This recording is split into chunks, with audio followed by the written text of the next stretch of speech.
Last topic है हमारा, last topic है, टॉपिक का नाम है nationalism and imperialism. Nationalism and imperialism.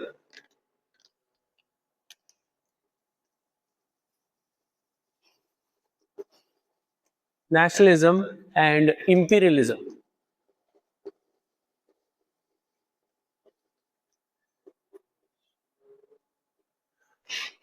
Although इस टॉपिक को मैं एक्सप्लेन जरूर करूंगा। नेशनलिज्म क्या है ये तो आपको पता ही है, पर इंपीरियलिज्म क्या है इसको भी मैं आपको एक्सप्लेन करूंगा मैं अभी। पर ये सब जो ये ओवरऑल जो टॉपिक है आपका, मुझे ऐसा लगता है ये आधा अधूरा है, क्योंकि इसमें सिर्फ आधी अधूरी बात बताई गई है। अगर आपको ये टॉपिक ट्रूली समझना है, नेशनलिज्म एंड इंपीरियलिज्म ट्रूली समझना है, तो आपको वर्ल्ड वॉर 1 समझना पड़ेगा। पूरा वर्ल्ड वॉर 1 की पूरी कहानी समझनी पड़ेगी, तब जाके आपको ये पार्ट, बाल्कन रीजन वाला पार्ट, ये नेशनलिज्म इंपीरियलिज्म, बाल्कन रीजन ये सब समझ में आएगा। क्योंकि बाल्कन रीजन डायरेक्टली कनेक्टेड है वर्ल्ड वॉर 1 से, तो यह इनडायरेक्ट बात हो रही है किताब में, और काफी कंफ्यूजन आता है इसी चक्कर में।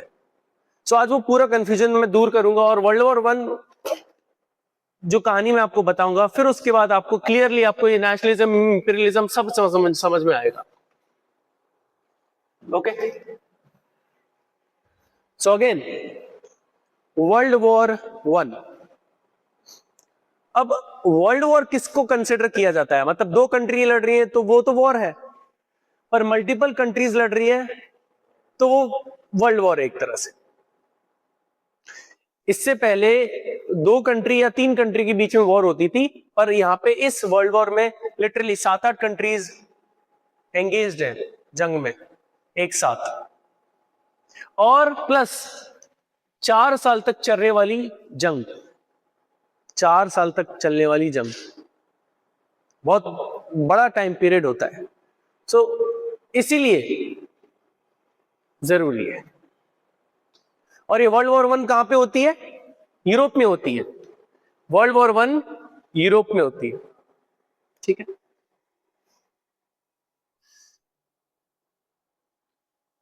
The shot that changed everything. तो first of all world war 1 जो है वो एक ट्रिगर पॉइंट से चालू होता है। ट्रिगर पॉइंट, अब ट्रिगर पॉइंट इजी शब्दों में अगर मैं बताऊं कि आपने दिवाली के पटाखे खरीदे, अब दिवाली के पटाखे आपके साइड में रखे हुए हैं या गोडाउन में रखे हुए हैं, बहुत सारे पहाड़ जैसे अपने पटाखे खरीदे, क्या वो खुद से जल जाएंगे? पर वो है तो फटने वाले, एक्सप्लोसिव है। कोई माचिस की तिल्ली अगर डाल देगा या लाइटर फेंक देगा तो वो जल जाएंगे। तो ये जो शॉट है, ये जो बंदूक की गोली से एक इंसान को जो मारा है, वो ही एक ट्रिगर पॉइंट बनता है वर्ल्ड वॉर 1 का, ठीक है। अब ये गोली किसको लगती है? इनको लगती है, इन शख्स को लगती है। ये है ऑस्ट्रिया हंगेरिया के प्रिंस। ये है ऑस्ट्रिया हंगेरिया के प्रिंस, आर्च ड्यूक। अब यहां पे लिखा है ना आर्च ड्यूक। आर्च मतलब प्रिंस के प्रिंस, मतलब हेड प्रिंस। ड्यूक मतलब प्रिंस, हमने डिस्कस किया है ना, ड्यूक मेटरनिच, यस और नो। तो आर्च ड्यूक फ्रेडिनांड इनका नाम होता है, आर्च ड्यूक फ्रांस फ्रेडिनांड इनका नाम होता है। ये ऑस्ट्रिया हंगेरिया के प्रिंस होते हैं। ये गोली खा के, बिल्कुल ये गोली खा के मर गए थे। इन्हीं को गोली मारा गया था, पर किसने मारा, कहां मारा, ये अभी हम बताता हूं। तो जब इनको गोली मारी, तब उसके बाद वर्ल्ड वॉर की कहानी पूरी चालू होती है। तो आर्चड्यूक फ्रेडिनांड को गोली मारा, साथ ही साथ में उनकी वाइफ सोफी, इनको भी गोली मारा था। मेन तो इन कैरेक्टर को मारा तब जाके वो लगी, पर मैं साथ ही साथ में इनको भी मारा था। बच्चे को नहीं मारा था क्योंकि बच्चे थे ही नहीं वहां पे। तो इसी की वजह से, ये आर्च ड्यूक को गोली मारने की वजह से एक डोमिनो इफेक्ट क्रिएट होता है। मैंने बोला चेन ऑफ इवेंट्स। लड़ी जलाते हैं, लड़ी का शोर जलाते हैं, फिर पूरी लड़ी जलती है ना। तो सिमिलरली एक इंसान को गोली मारा तो अब सब वर्ल्ड वॉर में लग गए, हर देश। हाँ, the domino effect, this is called the domino effect. Domino effect कहा जाता है। डोमिनो इफेक्ट के बहुत बहुत एग्जांपल भी है। अगर मैं बोलूं, अगर वैभव यहाँ पे जिम करके बॉडी बनाए तो उसको देख के तुम भी जिम करके बॉडी बनाओगे, तुम भी जिम करके बॉडी बनाओगे, है ना। नहीं तो अर्नब अगर फेल हो गया तो तुम भी फेल हो जाओगे, तुम भी फेल हो जाओगे, बोले अरे वो फेल हो गया तो मैं भी फेल हो गया, कोई बात नहीं। राइट। तो इस तरीके से तो ये डोमिनो इफेक्ट कहा जाता है इसको। अब बात करते हैं वो इंसान जिनने इनको गोली मारी, गर्विलो प्रिंसेप। गर्विलो प्रिंसेप वो इंसान है जिसने आर्च ड्यूक को गोली मारी। अब थोड़ा मैं बैकग्राउंड आपको गर्विलो प्रिंसेप के बारे में बता देता हूं। ये एक सीक्रेट सोसाइटी का पार्ट थे। Secret society. आर्च ड्यूक फ्रेडिनांड को, ऑस्ट्रिया के प्रिंस को गोली किसने मारी? इस शख्स ने मारी, इस शख्स ने मारी। ये सिर्फ 16-17 साल के थे। ये नौजवान, ये सिर्फ 16-17 साल के थे। ये सीक्रेट सोसाइटी, अब सीक्रेट सोसाइटी तो जानते हो ना इस पॉइंट पे क्या है? सीक्रेट सोसाइटी रेवोल्यूशन करने वाली सोसाइटी। ये सीक्रेट सोसाइटी के पार्ट थे जिसका नाम था यंग बॉस्निया। Young Bosnia. अभी इसका भी बैकग्राउंड दूंगा मैं, ठीक है। अब यंग बॉस्निया के ये थे गर्विलो प्रिंसेप। इनने यहां पे गोली मारी इनको, आर्च ड्यूक फ्रेडिनांड। अच्छा, पर ये सिचुएशन भी कैसे आई? जो प्रिंस है और प्रिंसेस हैं, ये ऑस्ट्रिया से जाते हैं बॉस्निया में। ये ऑस्ट्रिया से जाते हैं बॉस्निया में। क्या है? ऑस्ट्रिया ने बॉस्निया पे कब्जा कर लिया था। ऑस्ट्रिया ने बॉस्निया पे कब्जा कर लिया था। और तो ऑब्वियसली बात है, जो प्रिंसेस है वो तो जाएंगे ही जहां पे कब्जा किया है वहां पे। पर बॉस्निया की कंडीशन ये थी कि वो पहले ऑटोमन एम्पायर के कब्जे में था। 400 साल तक एक राज्य के कब्जे में था। फिर जैसे ही वहां से आजादी मिली, किसी और ने कब्जा कर लिया। तो इसलिए वहां की सीक्रेट सोसाइटी बनी, क्योंकि उनको आजादी चाहिए। तो जब ये प्रिंस और प्रिंसेस पहले दिन निकलते हैं तो ये यंग बॉस्निया वाले इनके ऊपर बम फेंकते हैं। यंग बॉस्निया वाले कार पे बम फेंकते हैं, पर बम से कार उड़ती नहीं है, उल्टा वो जो बम है कार पे टप्पा खा के पीछे चली जाती है और पीछे के सोल्जर उड़ जाते हैं सारे। मतलब ऐसे कार जा रही है, ये एक कार, ये दो कार, ये ऐसे कार जा रही है ना। तो बम यहां फेंका होता है, टप्पा खा के पीछे चली जाती है, ये उड़ जाते हैं, यहाँ के सोल्जर उड़ जाते हैं पूरे। हर एक ही बम फेंका था ना, तब तक तो भगा के निकल गए, ठीक है। तो यहाँ पे 7-8 सोल्जर इंजर्ड हो जाते हैं पहले दिन। तो बताओ, अब यहाँ पे राजा रानी पे अटैक करने की पहले दिन डे वन में यहाँ पे राजा रानी पे अटैक करने की ट्राई की। तो उसके बाद क्या करना चाहिए? राजा रानी को भाग जाना चाहिए ना, वापस बॉस्निया में तो वापस ऑस्ट्रिया में भाग जाना चाहिए था, पर नहीं गए। डे 2 में, ये डे 2 है। डे 2 वो क्या करते हैं? राजा रानी डिसाइड करते हैं कि हम जो वो इंजर्ड सोल्जर हैं जिनको बम से उड़ाया, हम उनके पास जाते हैं, हम उनसे मिलते हैं। तो ये इस डायरेक्शन में जा रहे होते हैं। राजा रानी की गाड़ी है, इस डायरेक्शन में गाड़ी जा रही होती है। हॉस्पिटल यहाँ पे है, यहाँ पे हॉस्पिटल है, गाड़ी ऐसी जा रही होती है, हॉस्पिटल यहाँ पे है। पर गाड़ी क्या है, गलती से इधर मुड़ जाती है। गाड़ी गलती से इधर मुड़ जाती है। गलती से इधर मुड़ जाती है और गलती से गार्विलो प्रिंसेप इनको देख लेता है। वो दिख गया, अब तो दिख गया, और जैसे ही दिखे कैफे के पास खड़ा हुआ था, जैसे ही दिखे वैसे ही गोली मार दी राजा और रानी को। तो ये मतलब मरना लिखा ही था उसका, मतलब राजा का मरना लिखा ही था। ऑस्ट्रिया ने यहाँ पे एक्सप्लेनेशन मांगा, बोस्निया से मांगा, और गार्विलो प्रिंसेप को सजा भले ही नाबालिग मिली। मर्डर भी तो कर रहा है, पर ठीक है ना, सजा मिल गई, वो लॉ के खिलाफ जाके सजा मिल गई ना उसको। बाल्कन रीजन्स, अब ये बाल्कन रीजन्स में Serbia, Bosnia, Bulgaria, Romania, Algeria, Croatia, मतलब बहुत सारे देश हैं, 11-12 देश हैं। अगर आप अपने टेक्स्ट बुक में आप देखो तो वहां पे बाल्कन रीजन्स के सारे आपके लिखे हुए हैं, ये देश लिखे हुए हैं, 11-12 देश लिखे हुए हैं। ये जो जितने भी देश हैं वो किसके कब्जे में थे? ऑटोमन एम्पायर के। ये ऑटोमन एम्पायर के कब्जे में थे, ठीक है। 1880s। अच्छा, वैसे एक और चीज बता दूं, ये वाला जो है ये ग्रीस है। ग्रीक वॉर ऑफ इंडिपेंडेंस, ये पहले आजाद हो गया, 1832 में आजाद हो गया ये पहले, ये बाद में आजाद होता है, 1880s में आजाद होता है। अच्छा, ये जैसे ही आजाद होता है, क्या है, ऑस्ट्रिया को बोस्निया संभालने के लिए दी थी, संभालने के लिए कि अभी आप देखो संभालो, पर वो क्या कर लेता है? कब्जा कर लेता है।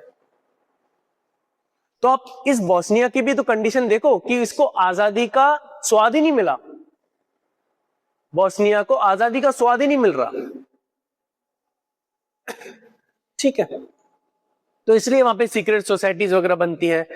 और प्लस ये जितने भी ये बाल्कन रीजन है, ये जितना भी बाल्कन रीजन है, ये स्लाव रीजन भी बोला जाता है, स्लाव्स बोला जाता है। यहाँ के जो लोग हैं उनको स्लाव बोला जाता है। स्लाव एक एथनिक ग्रुप है, जैसे हिंदू, मुस्लिम, मराठी, बंगाली, वैसी स्लाव रीजन भी बोला जाता है इनको। किताब में आपके दिया हुआ है ये। अब ये थोड़ा सा और डिस्क्राइब करा है जो मैंने अभी जस्ट आपको बताया कि 1878 में ये बताया, ट्रीटी ऑफ बर्लिन ऑस्ट्रिया को बोस्निया का कंट्रोल देती है, मतलब एडमिनिस्ट्रेटिव कंट्रोल देती है। मतलब अभी आपको सिर्फ संभालना है, वहां का व्यवस्था संभालना है, ऑफिस, सरकारी दफ्तर, ये सब संभालना है। और वो क्या कर लेता है? कब्जा कर लेता है उसके ऊपर। ऑस्ट्रिया हंगेरिया एनेक्स मतलब कब्जा। यहां पे सिर्फ देखभाल करने के लिए बोला था, पर ऑस्ट्रिया ने क्या किया? कब्जा किया। तो लोगों का गुस्सा बढ़ा, तो फिर तभी जब ऑस्ट्रिया का प्रिंस आता है तो उसको गोली मार दी जाती है वहां के रेवोल्यूशनरी ग्रुप्स के द्वारा। I hope you are getting this all, ठीक है। अब अगेन, तो ये फिर से वही मैप है आपका कि ये टर्की है, ये है टर्की, ये टर्की और टर्की का राजा, ठीक है। ये ऑस्ट्रिया का राजा। अब जब टर्की में दिक्कतें आना चालू होती है, मतलब यहाँ पे ऑटोमन एम्पायर है ना, टर्की ऑटोमन एम्पायर, जब टर्की में दिक्कत आना चालू होती है तो ये तब का पोस्टर है, तब जो सिचुएशन हो रही थी ना, ये तब का एक पोस्टर है कि कैसे ऑस्ट्रिया हंगेरियन ने बोस्निया हेर्जेगोविना पे पूरा कब्जा कर लिया। ये पूरा मैप, मतलब ये मैप फाड़ रहा है ना, मतलब कब्जा कर लिया। ये बुल्गारिया, सर्बिया, ये आजाद हो गया अपना। ये सब थे तो ऑटोमन एम्पायर के कब्जे में ही ना, बाल्कन रीजन्स पूरा ऑटोमन एम्पायर के कब्जे में था। जब यहां दिक्कतें आती हैं तो ये अपने अपने आजाद होना चालू हो जाते हैं। ऑस्ट्रिया हंगेरिया ने यहां पे तो कब्जा किया ही है ना, बोस्निया पे तो कब्जा किया ही है, पर इसकी नजर सर्बिया पे भी है,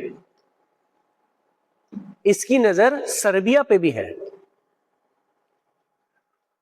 अब एक चीज मैं बता दूं, अब यहां पे रशिया एम्पायर यहां पे क्यों दिखाया गया है? सबसे पहली बात, यह है ऑटोमन एम्पायर, ये ऑटोमन एम्पायर है, ये वाला एरिया, ये वाला पूरा area. Ottoman empire Russian empire की बनती नहीं है, ये दोनों जंग में रहते हैं हमेशा, ठीक है। अब ये वाला एरिया है बाल्कन एरिया। बाल्कन एरिया में मैंने क्या बताया, कौन से टाइप के लोग रहते हैं, स्लाव लोग रहते हैं। यहां रशिया में भी साउथ में स्लाव लोग रहते हैं, तो रशियन एम्पायर इनको प्रोटेक्ट करता है, कहीं ना कहीं प्रोटेक्ट करने की कोशिश करता है। तो जब ऑस्ट्रिया हंगेरिया सर्बिया पे कब्जा करने की कोशिश करता है या कब्जा करने की चाह रखता है, तो ऑस्ट्रिया हंगेरी को पता है कि रशिया उसको बचाएगा, हम यहां अटैक करेंगे या रशिया हम पे अटैक करेगा, राइट। तो ऑस्ट्रिया हंगेरिया जर्मनी की तरफ देखता है, जर्मनी से पूछता है अगर मैं सर्बिया पे अटैक करूं क्या आप मेरी मदद करोगे। जर्मनी बोलता है बिल्कुल, हम तो पुराने दोस्त हैं, हम करेंगे मदद। तो मतलब ये इस पे अटैक करेगा तो ये इस पे अटैक करेगा, पर ये इस पे अटैक कर लेगा। अभी मैंने क्या बताया आपको, ठीक है, रुको रुको, अभी मैं बता रहा हूं। ऑस्ट्रिया हंगेरिया एम्पायर ने बोस्निया पे कब्जा कर लिया है, अब वो किस पे नजर डाल रहा है, सर्बिया पे। सर्बिया को कौन बचाएगा, तो ये बड़ी ताकत है ना, तो इसको और हराने के लिए, बड़ी ताकत बनने के लिए जर्मनी से मदद ली। अब रशिया क्या है, फ्रांस से मदद लेता है। रशिया क्या करता है, फ्रांस से मदद लेता है कि ये देखो ये दिक्कत है ये, तो फ्रांस बोलता है हाँ ठीक है बिल्कुल। फिर ऑटोमन एम्पायर रशिया की बनती है, तो ये किसको ज्वाइन करता है, तो जर्मनी ऑस्ट्रिया ऑटोमन एम्पायर की टीम बन गई। फ्रांस लेता है यूनाइटेड किंगडम से हेल्प, तो इन तीनों की टीम बन गई। Central power versus axis power, yes allied and central power.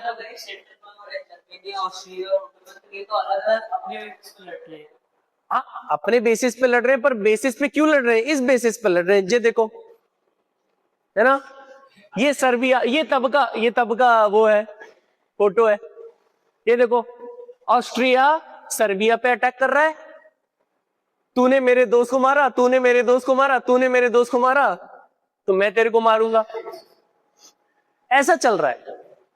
Austria ने सर्बिया पे हाथ रखा तो रशिया ने उसके ऊपर हाथ रखा, है ना, रशिया ने इसके ऊपर हाथ रखा तो जर्मनी इसके ऊपर हाथ रखा, जर्मनी ने हाथ रखा तो फ्रांस आ गया पीछे, फ्रांस आ गया तो वो इंग्लैंड आ गया, वो ऑटोमन एम्पायर आ गया।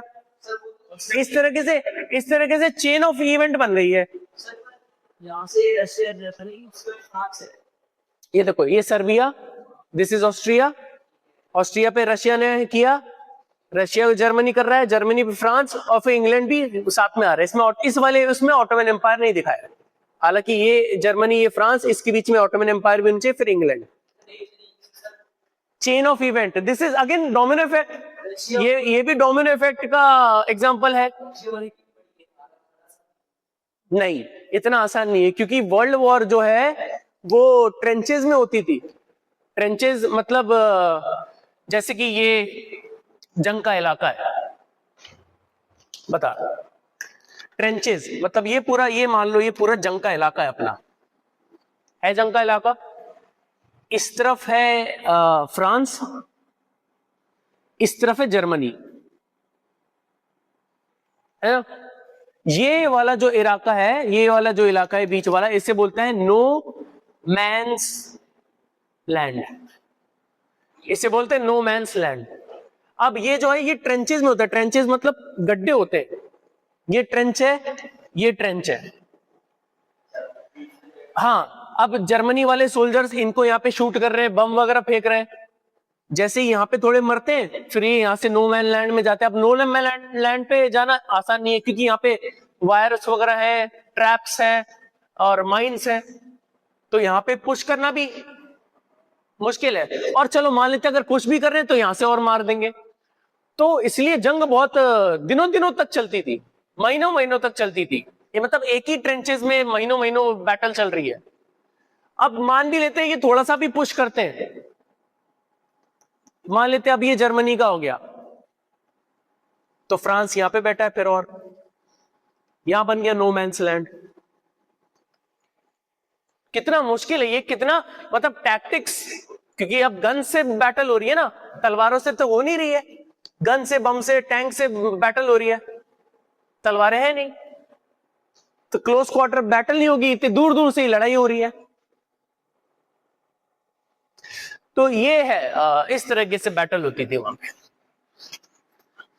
सो इस तरीके से ये सिचुएशन है ना।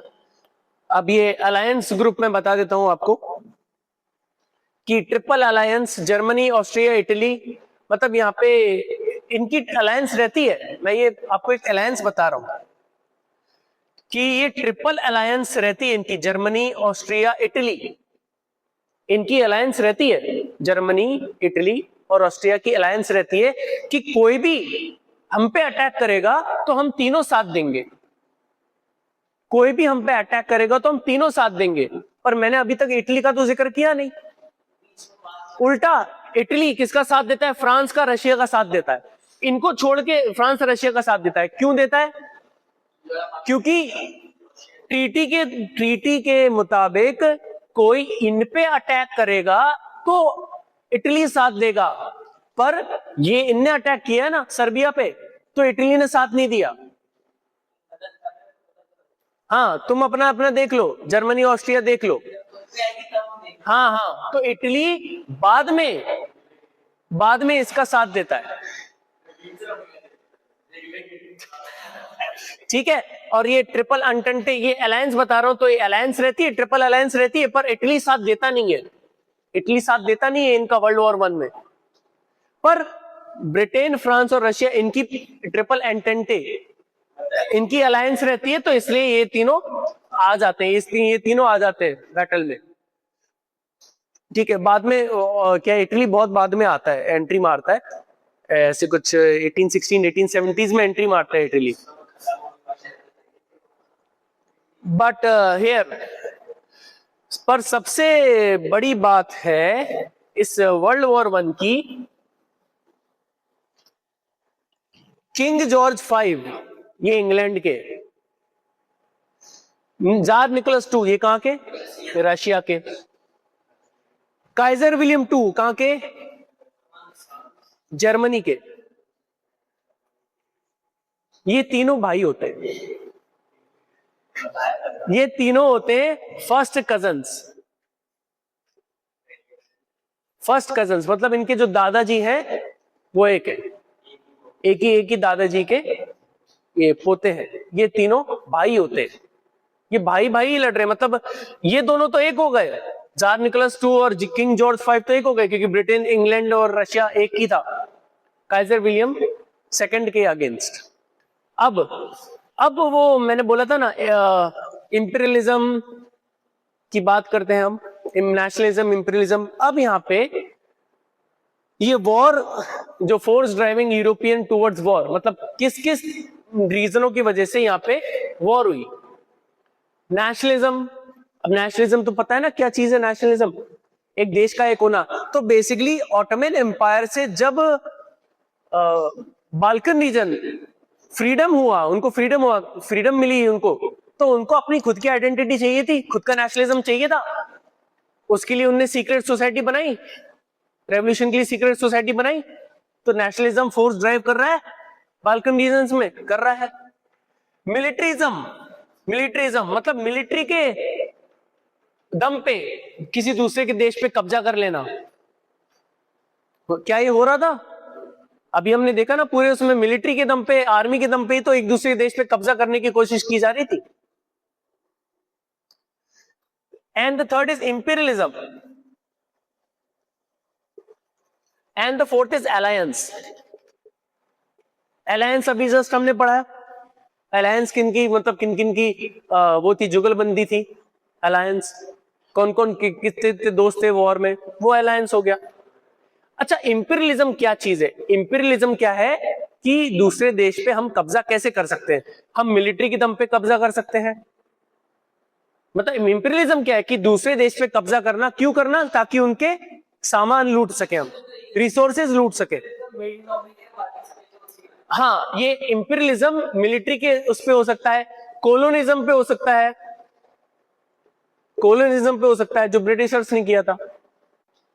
और the human side of war, अब बेसिकली चलिए, जंग तो राजाओं के बीच में हो रही थी, जंग तो राजाओं के बीच में हो रही थी, पर जो लोग हैं उनका क्या दोष है?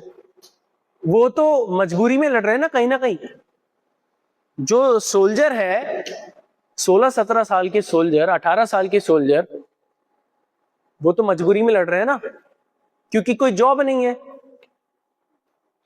घर में खाने पीने की कमी है, तो क्या करें, चलो जंग में चले जाते हैं, 2 पैसे तो कमाने को मिलेंगे। तो यहां पे सोल्जर्स बहुत थक चुके थे बेसिकली इस वॉर से, 4 साल की वॉर थी। तो यहाँ पे ह्यूमन साइड ऑफ वॉर दिखाया गया है कि यहाँ पे इंसानियत बरकरार रही, थोड़ी बहुत रही पर बरकरार रही। Basically human side of war में सबसे बेस्ट एग्जांपल मुझे ये याद आता है कि वर्ल्ड वॉर के टाइम पे क्रिसमस आ गई थी। तो जर्मनी और फ्रांस के सोल्जर्स ने बोला, समझौता किया कि हम आज लड़ते नहीं है, क्रिसमस की रात है, आज हम लड़ते नहीं है। तो दोनों नीचे नो मैन्स लैंड पे आए, इन लोगों ने खाना शेयर किया, फुटबॉल खेला साथ में। अरे पर नो मैन्स लैंड के सेफ साइड पे आ गए ना, ये भी तो पता होता है कि कहां पे माइन बिछी है, कहां पे नहीं बिछी, ट्रैप्स होते हैं, I am not saying that, but आ गए वो लोग वहां पे, नो मैन्स लैंड पे आ गए, वहां पे ने खाना शेयर किया और फुटबॉल खेला। पर वही सीनियर्स का आदेश, अगले दिन वॉर चालू करनी पड़ी।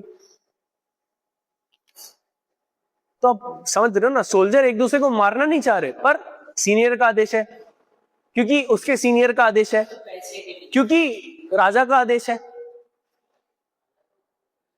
और तब के टाइम पे, वर्ल्ड वॉर के टाइम पे मोनार्की हुआ करती थी, राजा राज हुआ करता था, सिर्फ तीन देशों में डेमोक्रेसी थी, फ्रांस में, स्विट्जरलैंड में, और एक और था, एक और याद नहीं आ रहा मुझे, हाँ, पर 3 देशों में लगभग वो थी। 20 मिलियन जाने कितने हो गए, 2 करोड़ जाने गई, है ना, कि Germany, Austria, Hungary, Ottoman empire, Russia, ये कोलैप्स हो गया, मतलब ये राजा राज खत्म हो गया यहाँ पे लगभग। और मतलब ईयर्स ऑफ इम्पैक्ट, मतलब वर्ल्ड वॉर का बहुत बुरा इम्पैक्ट पड़ा पूरी दुनिया में। वर्ल्ड वॉर 1 तो चलो तो ठीक है, इसके साथ वर्ल्ड वॉर 2 भी आ गया, लेने पे दहला आ गया सीधे। वर्ल्ड वॉर 1 के बाद वर्ल्ड वॉर 2 आ गई और तबाही। तो इससे इंसानी प्रोग्रेस कितनी रुक गई। इंडस्ट्रियल रेवोल्यूशन की वजह से बहुत तेजी से वो चल रहा था ना डेवलपमेंट, पर जंग की वजह से 100+ ईयर्स का इम्पैक्ट, मतलब 100 सालों, मतलब रिकवरी बहुत वो हो गई, धीरे हो गई। सिमिलरली वॉर की वजह से दुनिया का नुकसान हुआ, खाने पीने का नुकसान हुआ, टेक्नोलॉजी का नुकसान हुआ, साइंस का नुकसान हुआ। तो वही कहते हैं, ठीक है। तो ये आपका पूरा वर्ल्ड वॉर 1 था।